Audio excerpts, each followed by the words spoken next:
네, 드디어 방금 몇 시간 전에 로보택시 테슬라의 야심찬 이벤트가 발표가 됐습니다. 저도 정말 놀라운 것들이 많았는데 한번 알아보도록 할게요. 자, 방금 지금 이 그림에서도 보시겠지만 테슬라의 새로운 로보택시 사이버캡이 발표가 됐습니다.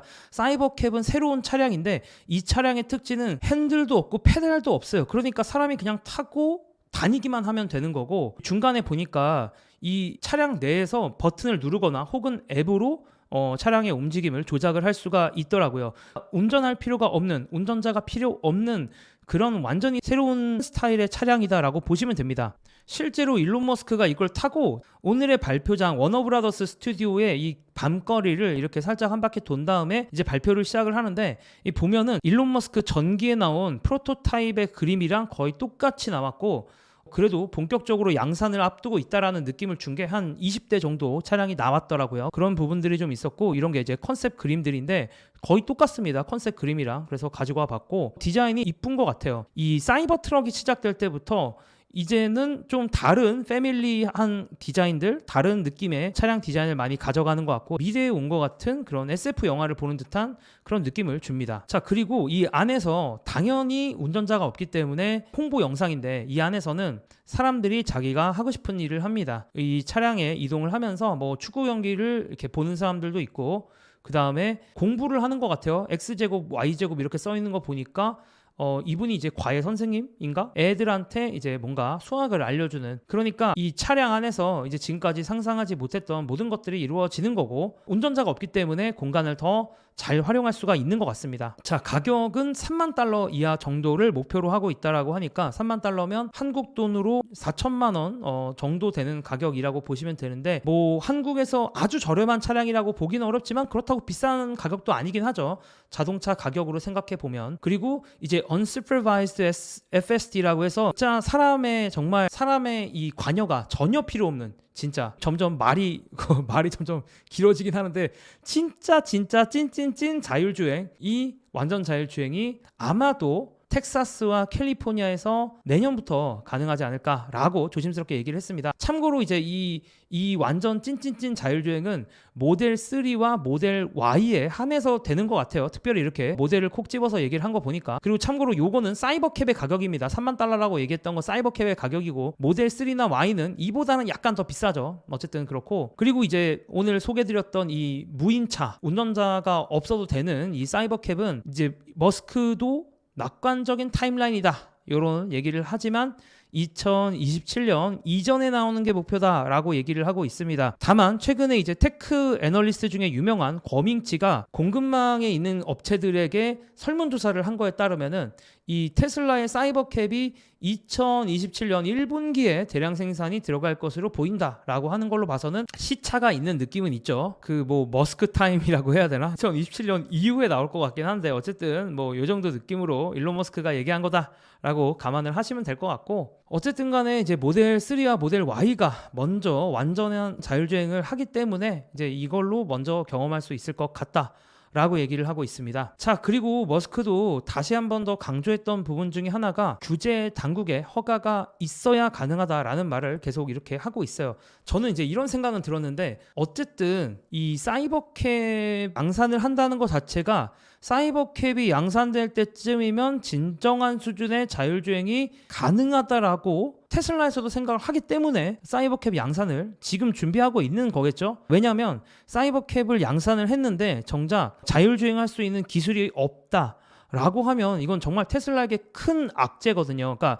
모델 3나 모델 Y는 자율주행이 완벽하지 않아도 그냥 운전자가 운전하면 되니까 큰 문제가 없는데, 이런 사이버캡 같은 경우는 운전자가 아예 간섭할 수 있는 영역 자체가 제로기 때문에 이거 한번 잘못 만들면 실패하는 경우에는 악성 재고가 있다 보니까 엄청나게 큰 리스크인데, 일론 머스크는 과감한 선택을 한 것 같고요. 이게 어떻게 될지는 또 우리가 지켜봐야 될 것 같고, 그러면서 안정성을 좀 강조를 합니다. 그러니까 인간 운전자에 비해서 로봇이 훨씬 더 많은 인생을 살아갈 수가 있다라는 거죠. 이거는 이제 인공지능을 학습할 때 다양한 상황에서의 그런 비디오 데이터를 갖고 학습을 하기 때문에 마치 인공지능 입장에서는 모든 길들, 모든 상황에서의 도로를 다 운전해 본 것 같은 그런 학습을 하고 나서 이제 그런 학습이 끝난 후에 인공지능 로봇 운전자가 되기 때문에 인간 운전자보다 더 뛰어나다라는 얘기를 합니다. 뭐 예를 들어서 이렇게 길거리 가고 있는데 누가 킥보드를 타고 갑자기 지나가. 이런 상황을 우리가 전부 다 경험할 수는 없잖아요. 이렇게 길을 가고 있는데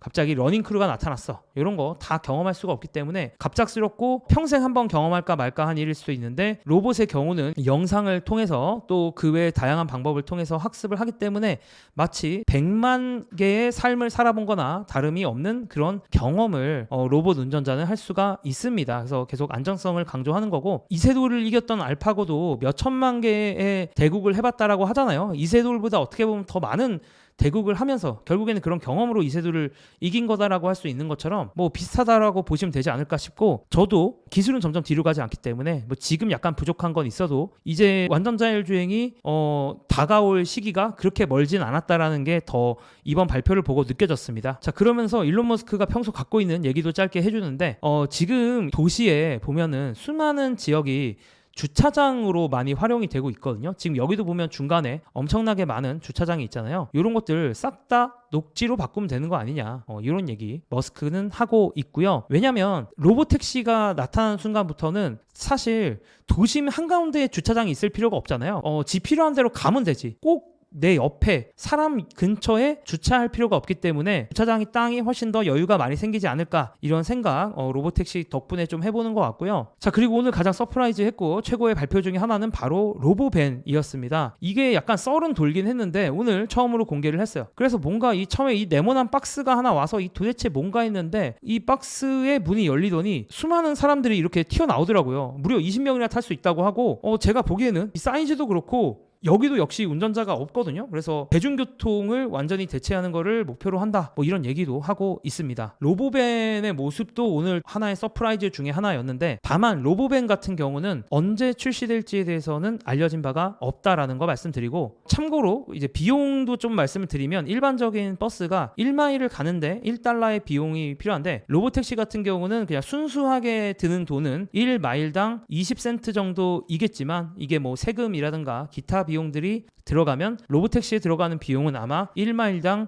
30에서 40센트 정도 예상한다라고 하면서 로보택시가 일반적인 버스보다도 훨씬 더 저렴한 교통수단임을 얘기를 해주고 있고요. 사실 근데 로보택시도 로보택시인데 만약에 로보밴까지 나오면 정말 교통의 비용이 아주 극단적으로 내려가지 않을까, 이런 생각을 좀 합니다. 그래서 요즘에 사실 이런 뭐랄까 교통 시스템이 그렇게 안전하고 편하지만은 않잖아요. 뭐 도시에서 이렇게 내가 원하는 차량 바로바로 탈 수 있으면 그게 더 편할 것 같기도 합니다.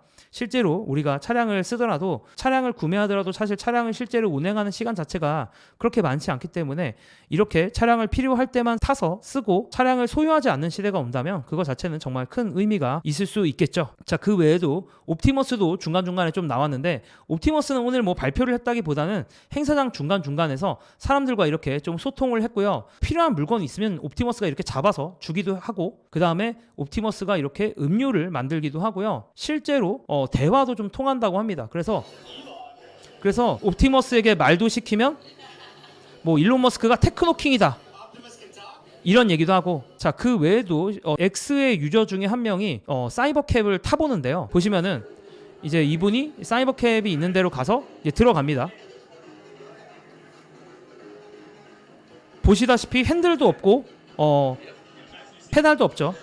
그래서 일단 안전벨트를 먼저 매라고 하고 그 다음에 이제 이렇게 탄 다음에 가는 곳을 선택을 해야 돼요. 그러니까 이 안에 보니까 사이버캡 안에 있는 소프트웨어는 오늘 행사만을 위해 만들어진 소프트웨어인 것 같고 이게 스튜디오의 이제 각각 지역들인 것 같습니다. 웨스트월드, 메트로폴리스, 테슬라 시애틀 중에 이제 유저가 내가 어디를 가고 싶다, 유저가 이렇게 웨스트월드를 가고 싶다고 선택을 하고 스타트 라이드 버튼을 누르면 이제 차가 실제로 운행을 합니다.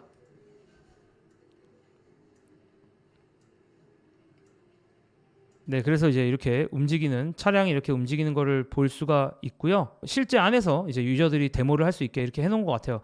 아무래도 영화 세트장이다 보니까 통제를 하기가 쉬워서 여기를 선택한 게 아닌가 싶고 이런 데모까지 할 수 있다라는 거는 사실상 제품이 거의 양산에 가까운 수준으로 만들어졌다는 거기 때문에 놀랍다고 얘기할 수가 있을 것 같습니다. 개인적인 소감은 사실 제가 아까도 말씀드렸지만 2027년이 됐을 때 사이버캡이 나왔는데 기술 이슈로 출시를 못한다고 하면은 이건 엄청난 악성 재고 리스크거든요. 근데 그런 리스크에도 불구하고 이렇게 밀어붙여서 출시한다는 것 자체가 대단하기도 하고 정말 뭐랄까 테슬라의 정신을 보여주는 것 같습니다. 그리고 지금은 우리에게 핸들 없는 차가, 페달이 없는 차가 낯설지만 미래에는 당연해질까? 그러면 오늘은 어쩌면 역사적인 날로도 기억이 될 수 있는 거 아닐까? 교통수단 전체가 바뀌게 되는 그런 날로 오늘 기억되지 않을까라는 생각을 좀 해보고, 다만 기승전, 저는 오늘도 보면서 더 강하게 느낀 거는 솔직히 말해서 저는 이제 완전자율주행 기술은 어느 정도 올라왔다라고 생각을 해요. 그러니까 이 방향으로 가면 끝나겠다 싶은 건 있는 것 같아요. 뭐 참고로 예전에 테슬라에서 일했던 안드레 카파시도 뭐 비슷한 얘기를 했었건데,